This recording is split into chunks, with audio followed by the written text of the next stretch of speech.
డిఎస్సీలో అవకతవకలకు నైతిక బాధ్యత వహిస్తూ మంత్రి లోకేష్ రాజీనామా చేయాలన్నారు ఎంపీ అవినాష్ రెడ్డి. రాజీనామా చేసి డిఎస్సీ అక్రమాలు గ్రూప్ 1 పై సీబీఐ విచారణ జరిపించాలని అన్నారు.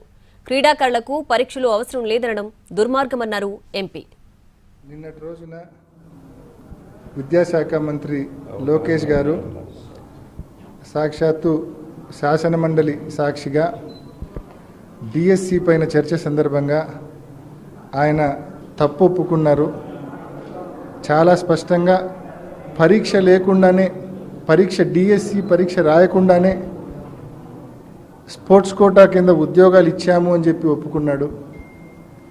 దాంతోపాటు అది అలా చేయడం తప్పు కదా అని చెప్పి వైఎస్ఆర్సీపీ ప్రశ్నిస్తే ఆయన చెప్పిన సమాధానం నిజంగా హాస్యాస్పదము. ఎవడైనా వింటనే నవ్వు వచ్చే పరిస్థితి ఆ సమాధానము. లోకేష్ గారు ఏమంటున్నారంటే, పివి సింధు గారికి పరీక్ష పెట్టకుండానే ప్రభుత్వ ఉద్యోగం ఇచ్చాం కదా, మరి డిఎస్సి అభ్యర్థులకు కూడా స్పోర్ట్స్ కోటా కింద పరీక్ష పెట్టకుండా ఉద్యోగం ఇస్తే తప్పేంటి అని చెప్పి లోకేష్ గారు అడుగుతూ ఉన్నారు. నిజంగా ఉందా లేదా అని చెప్పి అనుమానం కలిగే పరిస్థితి. ఒక బాధ్యత గల పదవిలో నువ్వు ఉండవు, ఇది మిస్యూజ్ ఆఫ్ పవర్ కింద రాదా లోకేష్ అని చెప్పి మేము క్వశ్చన్ చేస్తూ ఉన్నాం. సో తప్పు ఒప్పుకున్నాడు శాసనమండలి సాక్షిగా. ఈరోజు మళ్ళీ అడుగుతూ ఉన్నాం, నువ్వు తప్పు ఒప్పుకున్నావు, ధైర్యం ఉంటే సిబిఐ ఎంక్వైరీ మీ గవర్నమెంట్ కాల్ఫర్ చేయాలా డిఎస్సి అవకతవకల పైన.